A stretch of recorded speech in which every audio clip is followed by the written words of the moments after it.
इस वीडियो के अंदर मैं आपको बताने वाला हूँ ऐसे पर्सन्स के बारे में जिनको इनकम टैक्स की रिटर्न फाइल करने की ज़रूरत नहीं होती है।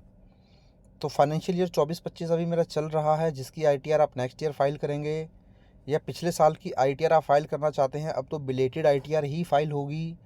तो आपको मालूम होना चाहिए कि आपको आईटीआर फाइल करने की ज़रूरत है कि नहीं, क्योंकि बहुत सारे पर्सन्स का ये क्वेश्चन भी रहता है कि मेरी ये इनकम है, मैंने ये ट्रांजैक्शन कर लिया, ये क्रेडिट कार्ड की पेमेंट कर दी, कैश डिपॉजिट कर दिया, फ़ॉरेन ट्रैवल कर लिया, तो मुझे आईटीआर फाइल करनी है कि नहीं करनी है।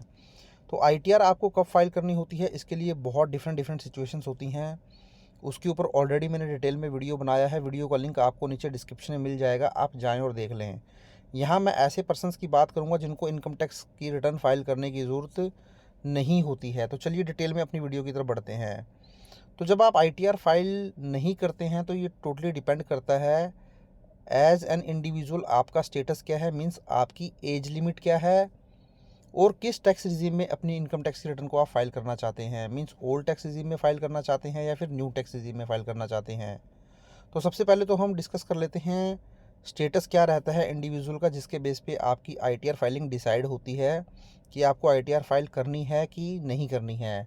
तो स्टेटस ऑफ इंडिविजुअल में देखिए, सबसे पहले तो एक ऐसे पर्सन की बात की जाती है जिसकी एज 60 ईयर से कम होती है, जिसको हम बोलते हैं जर्नल सिटीज़न। इसी तरीके से अगर कोई पर्सन जिसकी एज 60 ईयर से लेके 80 ईयर तक है तो उसको बोला जाता है सीनियर सिटीज़न। वहीं अगर एक ऐसा पर्सन है जिसकी एज 80 ईयर से भी अबव है, उसको बोला जाता है सुपर सीनियर सिटीज़न।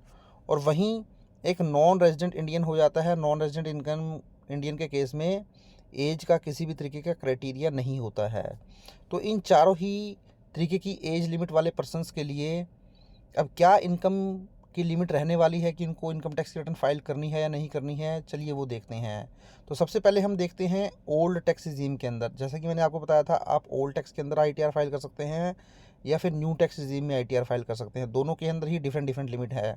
तो पहले हम ओल्ड टैक्स रिजीम की लिमिट को चेक कर लेते हैं। तो देखिए, when ITR filing is not must if gross total income before allowing any deductions under section 80C to 80U is not more than the basic exemption limit. तो old tax regime क्या कहता है, तो देखिए दोस्तों, ओल्ड टैक्स रिजीम ये कहता है कि अगर आपकी ग्रॉस टोटल इनकम, अब यहाँ ग्रॉस टोटल इनकम का मतलब क्या है, ग्रॉस टोटल इनकम का मतलब है किसी भी तरीके की डिडक्शंस जो या फिर एग्जम्पशंस जो कि आप सेक्शन 80C से लेके 80U तक क्लेम करते हैं। जैसे कि सपोज करें आपने एलआईसी की कोई पॉलिसी ले रखी है, पीपीएफ में इन्वेस्टमेंट कर रखी है, सुकन्या समृद्धि योजना ले रखी है।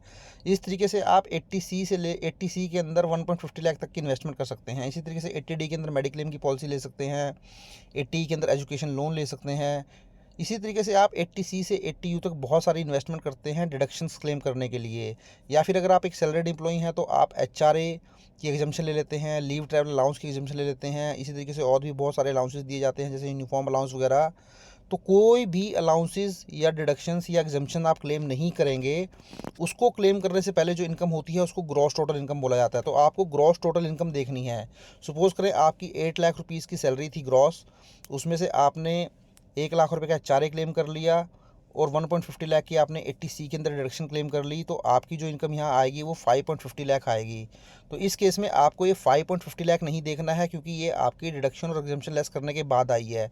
आपको इनको लेस करने से पहले जो इनकम है, ग्रॉस टोटल इनकम जो मैंने 8 लाख आपको बताई, वो आपको चेक करनी है। तो देखिए, अब यहाँ पर अगर आपकी ग्रॉस टोटल ना income is not more than the basic exemption limit. अब बेसिक एग्जम्पशन लिमिट क्या है, वो भी डिपेंड करता है कि आपकी एज क्या है। तो जर्नल सिटीजन जो होता है जिसकी ये 60 ईयर से कम है, उसके लिए जो बेसिक एग्जम्पशन लिमिट है वो 2.50 लाख है। तो अगर आपकी 60 ईयर से कम है और आपकी gross total income 2.50 lakh cross नहीं करती है एक फाइनेंशियल ईयर के अंदर, तो आपको आईटीआर फाइल करने की ज़रूरत नहीं है। वहीं अगर एक सीनियर सिटीज़न है तो सीनियर सिटीज़न के लिए ये लिमिट जो है वो 3 लाख रुपीज़ की है, जिसको आप बेसिक एग्जम्पशन लिमिट भी बोलते हैं। वहीं सुपर सीनियर सिटीज़न के लिए जिसकी एज 80 ईयर से अबव है, उनके लिए लिमिट 5 लाख रुपीज़ है। और वहीं एक जो नॉन रेजिडेंट इंडियन है, उसके लिए भी ये लिमिट जो है 2.50 लाख की है। तो इस तरीके से आप देख सकते हैं, अगर आपकी ग्रॉस टोटल इनकम इस लिमिट को क्रॉस नहीं करती है एज वाइज, तो आपको आईटीआर फाइल करने की ज़रूरत नहीं होती है। तो चलिए, ये तो बात हुई कि आपको आईटीआर फाइल करने की ज़रूरत कब नहीं है। इसके अलावा अगर आपकी इनकम ओल्ड टैक्स रेजिम में 5 लाख तक भी है, तब भी आपको कोई टैक्स पे नहीं करना पड़ता है। तो 2 लिमिट हैं, आपको दोस्तों दोनों ही लिमिट को ध्यान रखना है। ये जो लिमिट बताई गई है ये ITR फाइलिंग की लिमिट है, मीन्स आपको ITR फाइल नहीं करनी पड़ेगी, ये लिमिट क्रॉस नहीं करती है। बट ये लिमिट क्रॉस कर जाती है और 5 लाख तक की आपकी इनकम है, तो उस केस में जो भी आपकी टैक्स लायबिलिटी होती है वो ज़ीरो हो जाती है, क्योंकि वहाँ पर आपको इनकम टैक्स की रिबेट मिल जाती है अंडर सेक्शन 87A, तो टैक्स वहाँ पर भी आपको पे नहीं करना पड़ता है।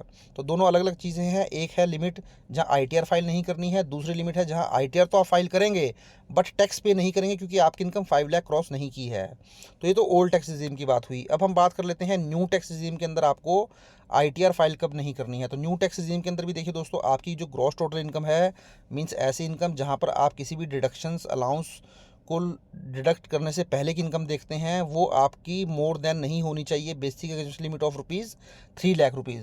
तो न्यू टैक्स रिजीम में कोई भी एज का क्राइटेरिया नहीं होता है सबके लिए, चाहे 60 ईयर से कम हो, चाहे 60 ईयर से अबव हो, या 80 ईयर का पर्सन हो, मीन्स किसी भी एज ग्रुप का पर्सन हो, केवल ₹3 लाख की बेसिक एग्जेम्पशन लिमिट जो है इनकम की देख ली जाएगी, ग्रॉस टोटल इनकम आपकी देख ली जाएगी।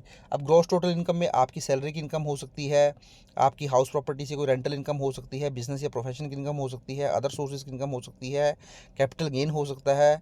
तो हर तरीके की इनकम जो है यहाँ पर काउंट हो जाती है। तो ये तो मेरी बात हुई इनकम बेस्ड ITR आपको कब फाइल नहीं करनी होती है। इसके अलावा देख सकते हैं आप, एक सेक्शन और मैं आपको बताऊंगा, सेक्शन 194P।